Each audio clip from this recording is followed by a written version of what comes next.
Ma, Oh, gano'n ka? nakita din lang ka kung pwede na utanan. Oh.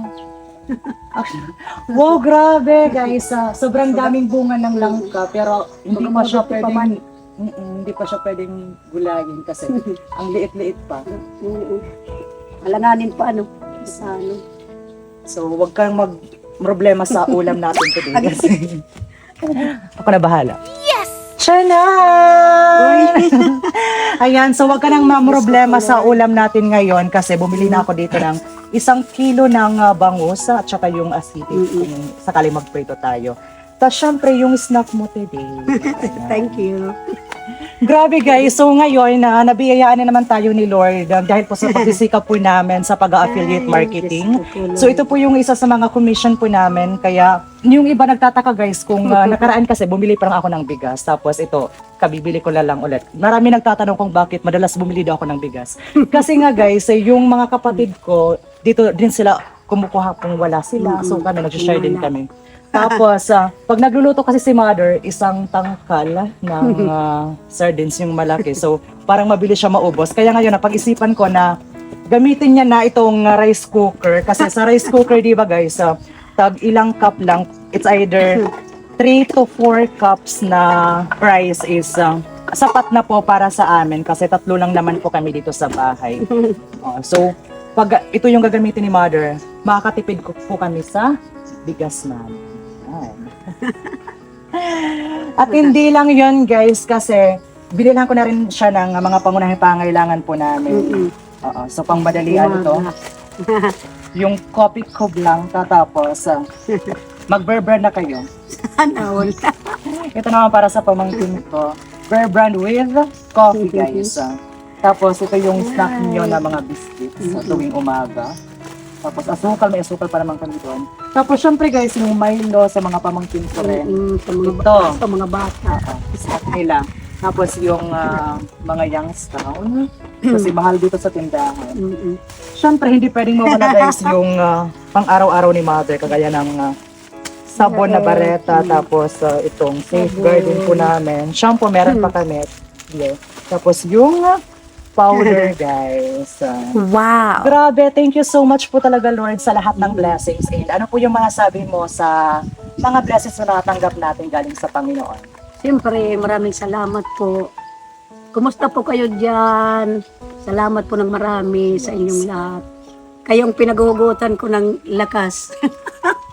Thank you po ng marami sa inyo. God bless. So, paos Ingat ngayon po si kayo. Mother guys kasi sa Medyo panahon may ko ano dito. na, may busis na ako kasi. Ingat po kayong lahat dyan. Yes. I know naman na maraming nanonood po sa atin dito ng mga parents. Kaya sa mga nanonood sa atin today, kindly share this video, tag your families, and mention nyo na rin dito guys sa comment section yung mga anak nyo. Kasi as anak, nararapat din lamang na tumulong tayo sa ating mga magulang. Especially yung mga anak guys na sila yung nabibiyayaan, yung iba may mga trabaho na, at kahit may mga asawa na, wag natin kakalimutan guys yung family natin kasi sila po yung number 1 na priority po bilang isang anak, di ba? So, responsibility din po natin sila. And kung hindi po dahil kasi sa kanila, wala tayo ngayon sa kinatatayuan natin ngayon. Kaya nararapat din lamang na suklian yung mga sakripisyo nila, especially nung mga bata pa tayo, di ba? So ngayon na nagkakaroon tayo ng blessings at saka tayo naman yung nagkakaroon ng chance na makatulong sa kanila, gawin natin yung mga bagay guys na ipinagkaloob sa atin ng Panginoon. Yung mga skills, talent at saka yung mga bagay na mayroon tayo, gawin po siya nating makabuluhan at iparamdam natin sa ating mga magulang na importante po sila sa atin, di ba? So ngayon, sa mga anak na nanonood, gawin nating priority yung mga magulang natin na makatulong kasi iba po talaga sa pakiramdam na nakakatulong tayo sa ating mga magulang. At saka hindi po yung masuklian ng kahit anumang halaga yung happiness at saka yung genuine na ipaparamdam natin sa kanila. Kaya magpasalamat po tayo palagi sa Panginoon sa mga blessings. It's either maliit man o malaki. Napakalaking bagay na rin po yun para sa amin. At saka deserve to ni Mother guys kasi siya yung nakakalam kung anong mga wala dito sa kusina. Kaya hindi na siya mahihirapan, di ba?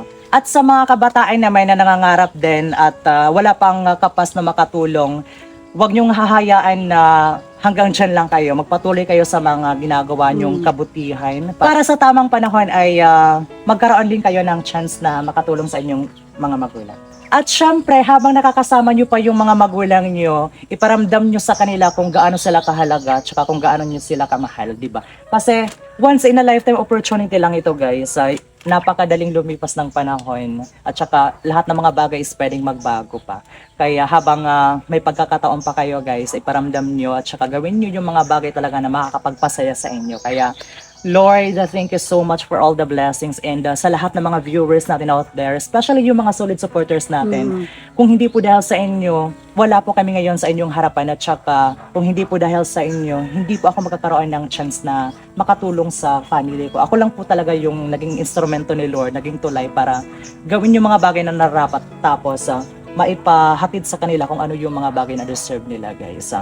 Ngayon, Mother, ano yung pakiramdam na, di ba, may anak na sumusuporta, tsaka kung ano yung mga pangailangan natin is na po-provide paminsan-minsan. So, ano yung feeling bilang isang nanay na nagkakaroon ka ng mga ganitong klaseng blessings? Siyempre, masaya. Ay, naku po. Walang masabi talaga, wala nang masabi. Basta proud, napaka-proud. Masayang masaya. Correct. Kasi di ba guys, sa mga nanay natin, it's either maliit man or malaki yung naitutulong natin. Para sa kanila guys, is na-appreciate na po nila yun. At saka sobrang iba yung feeling talaga. Lalong-lalo na kami ng mga anak, iba talaga yung feeling pag nakakatulong pa tayo sa ating mga magulang. Kaya kayo na mga kabataan out there, magpatuloy lang at saka Patuloy, pagkabait lang. Tiwala lang sa Diyos. Yes, Manalig kasi lang kay Lord. ako nagpapasalamat talaga ako na ako yung binibless ni Lord kasi ako po kasi yung bata na priority talaga yung mga bagay na ganito. Isa lang naman po talaga yung layunin ko guys is yung makatulong, makabawi sa mga magulang ko at saka mabigyan sila ng komportableng buhay. Kaya minsan kailangan ko ring mag-relax, kailangan ko ring mag-break sometimes kaya kasama yung mga kaibigan ko kasi Siyempre marami kasi talagang mga taong hindi nakakaintindi sa mga sitwasyon po namin at saka hindi ko naman po sila masisisi kasi hindi pa nila kilala kung sino talaga ako at hindi pa naman nila ako nakasama in person. Kaya gano'n na lang po yung impact nila. Pero as long as possible, kailangan po nating i-prioritize din po yung inner peace po namin. Especially yung mga times na minsan kailangan din po namin magpahinga kasama yung mga taong nafe-feel din namin na safe kami kung na sila yung kasama namin at saka sila yung mga kaibigan na nagpapasaya din po sa amin. Kaya dapat balance lang po talaga yung buhay.